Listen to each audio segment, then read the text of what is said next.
بسم اللہ الرحمن الرحیم۔ السلام علیکم ورحمۃ اللہ وبرکاتہ۔ نحمدہ ونصلی علی رسولہ الکریم، اما بعد۔ تمام ناظرین کا استقبال ہے Z+ ٹی وی کے خصوصی پروگرام گلدستہ سیرت میں۔ پچھلی ویڈیو میں بتایا گیا تھا کہ نبی اکرم صلی اللہ علیہ وسلم کو اللہ تبارک و تعالیٰ کے حکم سے جبریل آسمانوں کی سیر کرا رہے ہیں اور 7ویں آسمان پر پہنچے تو ابراہیم علیہ السلام کو نبی اکرم صلی اللہ علیہ وسلم نے دیکھا، اور نبی اکرم صلی اللہ علیہ وسلم بیان کرتے ہیں کہ میں ابراہیم علیہ السلام کی اولاد میں سب سے زیادہ آپ سے مشابہ ہوں۔ ابراہیم علیہ السلام بیت المعمور سے ٹیک لگائے ہوئے تھے۔ بیت المعمور، اس کے تعلق سے قرآن اور حدیث سے ہمیں یہ معلوم ہوتا ہے کہ 7ویں آسمان پر ایک مقام ہے، ایک گھر ہے جس کا فرشتے طواف کرتے ہیں، اس میں داخل ہوتے ہیں۔ بلکہ نبی اکرم صلی اللہ علیہ وسلم کے اس تعلق سے سوال کرنے پر جبریل علیہ السلام نے کہا کہ بیت المعمور میں ہر روز 70,000 فرشتے داخل ہوتے ہیں، اور پھر قیامت تک ان کی باری نہیں آتی۔ اتنی بڑی تعداد فرشتوں کی ہے۔ اللہ تبارک و تعالیٰ نے بیت المعمور کی اہمیت کی وجہ سے اور اس کی اہمیت کو مزید بڑھانے کے لیے سورہ طور میں بیت المعمور کی قسم کھائی۔ وَالطُّورِ وَكِتَابٍ مَّسْطُورٍ فِي رَقٍّ مَّنشُورٍ وَالْبَيْتِ الْمَعْمُورِ، بیت المعمور کی قسم کھائی۔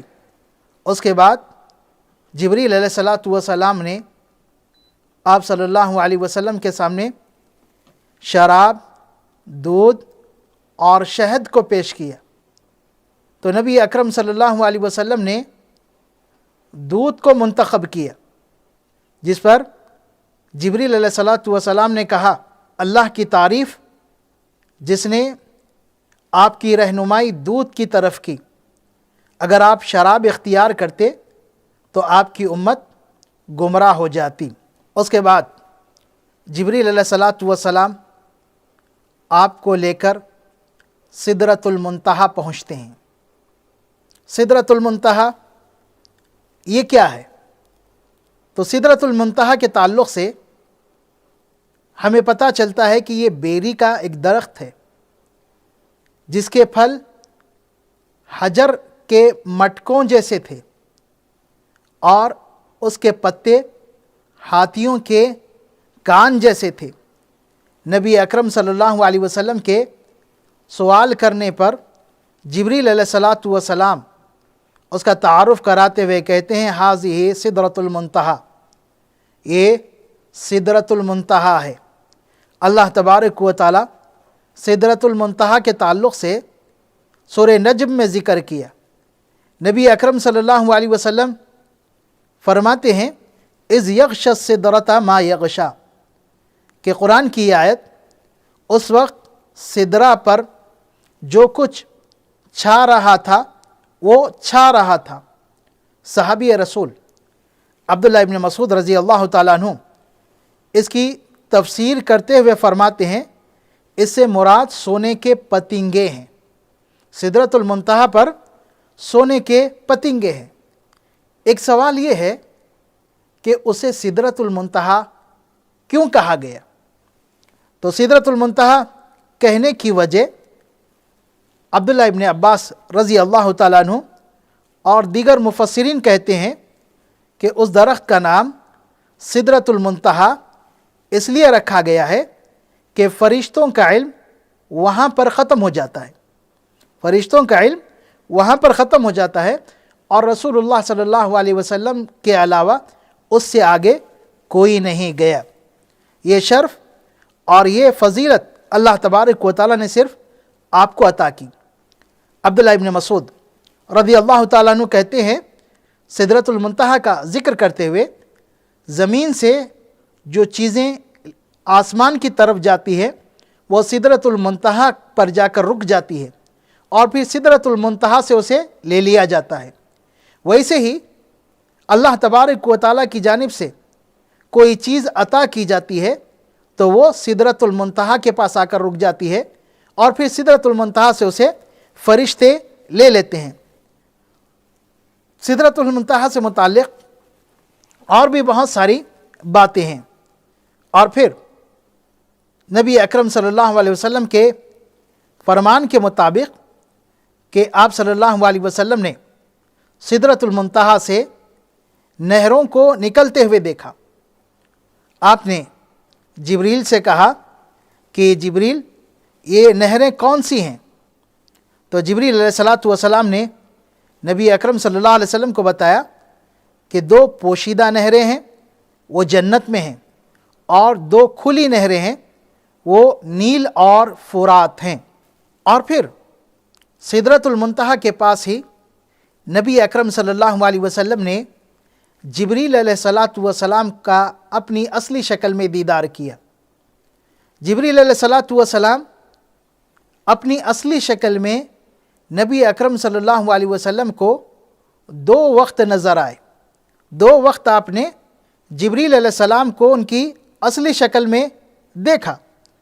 پہلی بار جس کا ذکر قرآن مجید نے کیا، وَلَقَدْ رَآهُ بِالْأُفُقِ الْمُبِينِ، کہ اس میں کوئی شک نہیں کہ محمد صلی اللہ علیہ وسلم نے اس جبریل علیہ السلام کو آسمان کے روشن کنارے پر دیکھا ہے۔ اور پھر دوسرے مقام پر اللہ تبارک و تعالیٰ ارشاد فرماتا ہے وَلَقَدْ رَآهُ نَزْلَةً أُخْرَىٰ عِنْدَ سِدْرَةِ الْمُنتَهَىٰ، کہ نبی صلی اللہ علیہ وسلم نے جبریل کو دوسری مرتبہ دیکھا سدرۃ المنتہا کے پاس۔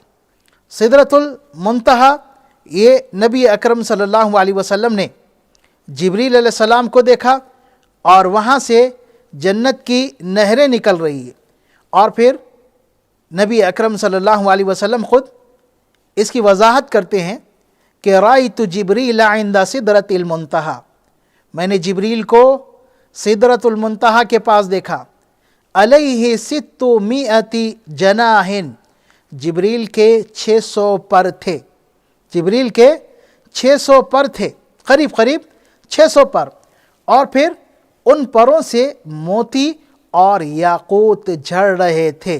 اس کے بعد آپ صلی اللہ علیہ وسلم کو جنت کا نظارہ کرایا گیا۔ آپ صلی اللہ علیہ وسلم ارشاد فرماتے ہیں ثم ادخلت الجنہ فاذا فیها حبائل اللؤلؤ واذا ترابها المسک، پھر مجھے جنت میں لے جایا گیا اور اس میں میں نے دیکھا کہ موتیوں کے ہار تھے اور اس کی مٹی کستوری کی تھی۔ نبی اکرم صلی اللہ علیہ وسلم ارشاد فرماتے ہیں جنت کی سیر کرتے ہوئے میں ایک ایسے دریا پر پہنچا جس کے دونوں کنارے قلعہ دار موتیوں اور یاقوت پر مشتمل تھے۔ میں نے جبریل سے پوچھا کہ جبریل یہ کیا ہے؟ جبریل علیہ السلام نے جواب دیا یہ کوثر ہے جو آپ کے رب نے آپ کو عطا کیا ہے۔ آپ صلی اللہ علیہ وسلم فرماتے ہیں میں نے اس میں اپنے دونوں ہاتھ ڈالے تو کیا دیکھتا ہوں کہ اس کی مٹی نہایت خوشبودار کستوری ہے اور اس میں پڑی ہوئی چھوٹی چھوٹی کنکریاں موتی ہیں۔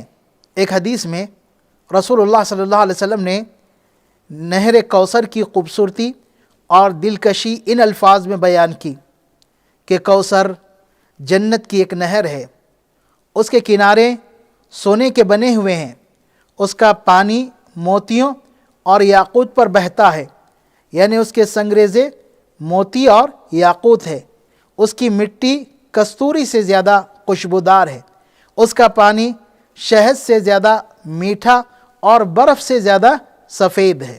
نبی اکرم صلی اللہ علیہ وسلم نے آگے مزید بتایا کہ اس معراج کے موقع پر ایک جگہ آپ صلی اللہ علیہ وسلم نے بڑی خوشگوار مہک محسوس کی، تو آپ نے جبریل سے پوچھا کہ یا جبریل ما هذه الرائحة الطیبہ، کہ جبریل یہ عمدہ خوشبو کس چیز کی ہے؟ تو جبریل علیہ الصلاۃ والسلام نے فرمایا کہ یہ خوشبو فرعون کی بیٹی کے سر میں کنگھی کرنے والے کی ہے۔ تو نبی اکرم صلی اللہ علیہ وسلم نے جبریل سے دریافت کیا کہ اس کا واقعہ کیا ہے؟ تو جبریل علیہ الصلاۃ والسلام نے بتایا کہ ایک دن وہ فرعون کی بیٹی کو کنگھی کر رہی تھی، اس کے ہاتھ سے کنگھی گر گئی، تو اس نے کنگھی اٹھاتے ہوئے بسم اللہ کہا، تو اس کی بیٹی نے کہا کہ بسم اللہ سے کیا مراد ہے؟ میرا باپ جو سارے مملکت کا حاکم ہے اور سب سے بڑا بادشاہ ہے وہ، تو اس نے کہا کہ نہیں، بسم اللہ سے مراد میرا وہ رب ہے جو میرا رب ہونے کے ساتھ ساتھ تمہارا اور تمہارے باپ اور سارے جہانوں کا رب ہے۔ تو اس نے کہا کہ تم فرعون کے علاوہ کسی اور کو بھی رب سمجھتی ہو؟ تو اس نے جواب دیا ہاں۔ تو اس نے شکایت کی اپنے باپ سے، فرعون نے بلا کر اسے کہا کیا تم ہمیں رب نہیں سمجھتی ہو؟ تو اس نے کہا کہ نہیں، میرا اور تمہارا رب اللہ رب العالمین ہے جو زمین و آسمان کا رب ہے۔ تو فرعون نے سزا کے طور پر ایک بڑی دیگ منگائی اور آگ پر اسے دہکانے لگا، اور پھر جب وہ اچھی طرح گرم ہو گئی تو اس میں اس کنگھی کرنے والی مشاطہ کو اور اس کے بچوں کو ڈالنے کی تیاری کرنے لگا۔ جب دیگ میں ڈالا جا رہا تھا تو اس مشاطہ نے فرعون سے ایک درخواست کی کہ میری ایک درخواست ہے کہ میرے اور میرے بچوں کی ہڈیوں کو ایک کپڑے میں جمع کر کر دفن کر دینا۔ تو فرعون نے کہا کہ ہاں، اتنا حق تو تیرا بنتا ہے۔